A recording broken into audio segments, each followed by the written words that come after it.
Okay, so first we need a route to fly. Start the SkyVector website, skyvector.com. If you have an account, you can log in and make an aircraft profile. You don't need to. If you wish, you can copy the performance data from me here. All optional.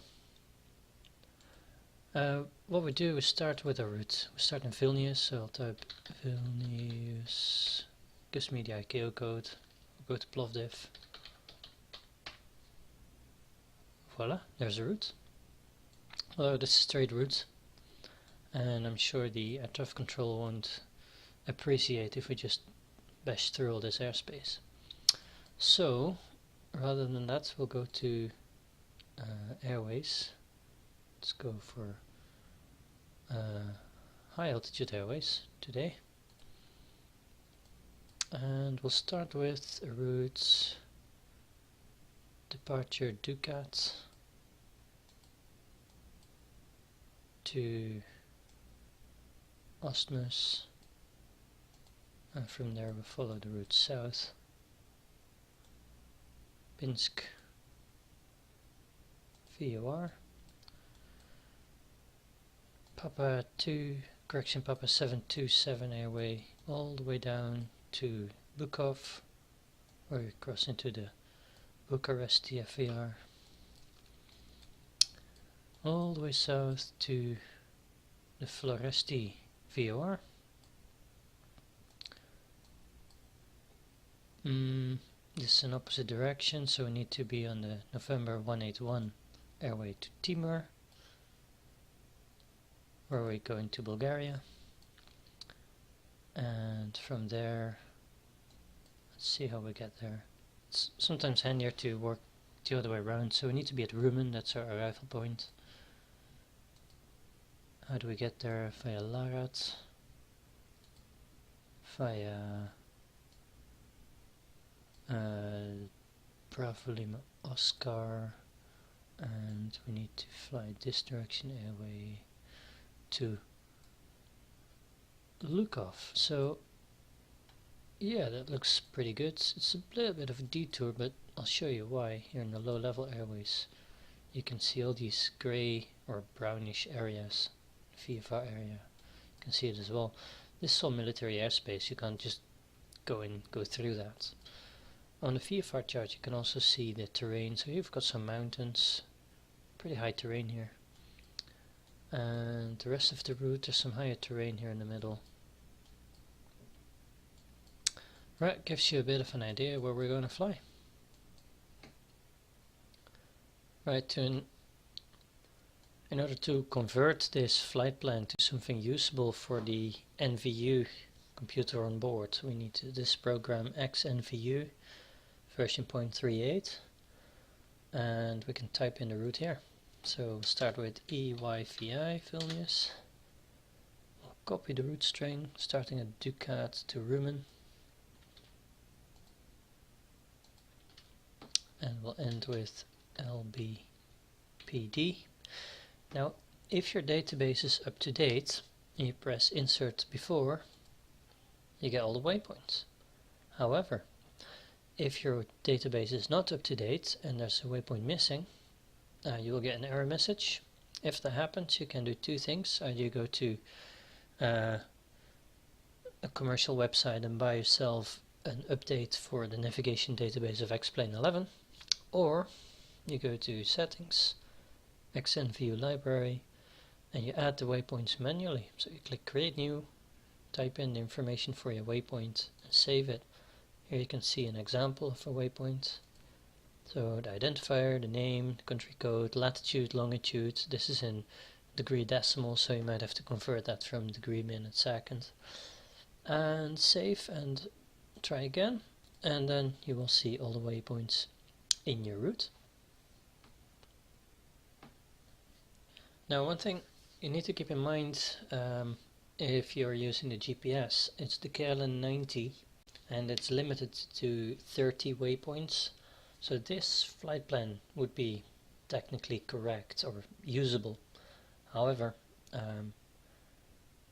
other than the limitation in the GPS, we want as little waypoints as possible, because every time we cross a waypoint we have to do quite a lot of work to make the NVU do the right thing. So any waypoint that's not a turning point, we might as well delete, reduce our workload. So if we take a look at the route here, so we take off from Vilnius, fly runway heading, turn left, interceptor 123 radial from Ducat. We'll be happily flying along the radial here. We don't need any NVU waypoints until Osmus. That's where we want to be on long range navigation. So Osmus is our actual first waypoint, so we'll leave this starting departure airport in. But Ducat, no, I don't want it. Nopka, no. Osmus, the first one. And then the next points, Busan, Ganvi, Romlu, no need for. Pinsk, yes. So, delete, delete, delete. And we'll do this for the rest of the route.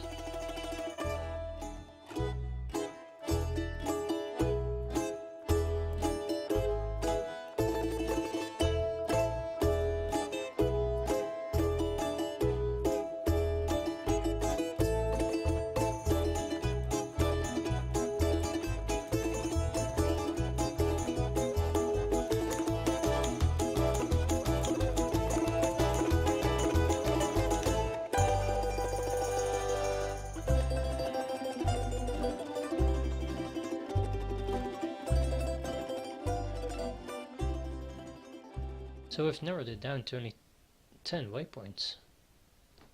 Now because the NVU is primarily based on dead reckoning navigation, and although it's based on very accurate gyros which are corrected for the rotation of the Earth, which are with the aid of the Doppler radar are corrected for wind drift, this system is not, it's great but it's not perfect, so we need to update our navigation accuracy every now and then.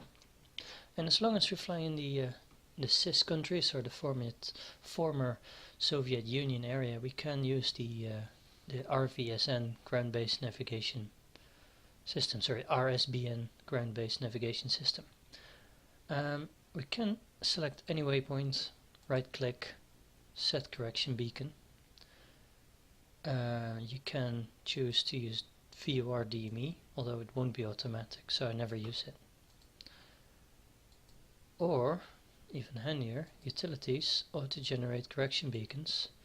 And you can see for all the waypoints where RSBN is available, it has added a beacon.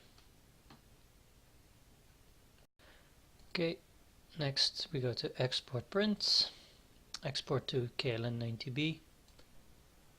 And here you see the flight plans. Never use flight plan 0. I've got 1, 2, 3, so I've already done 3 routes. We're just going to call this number 4. I think you can go up to 30 flight plans in this GPS unit. So just remember we're using flight plan 4. Saved.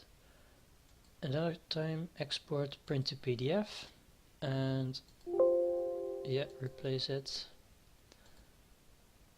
I've just generated this PDF navlog, and this is the route we just made.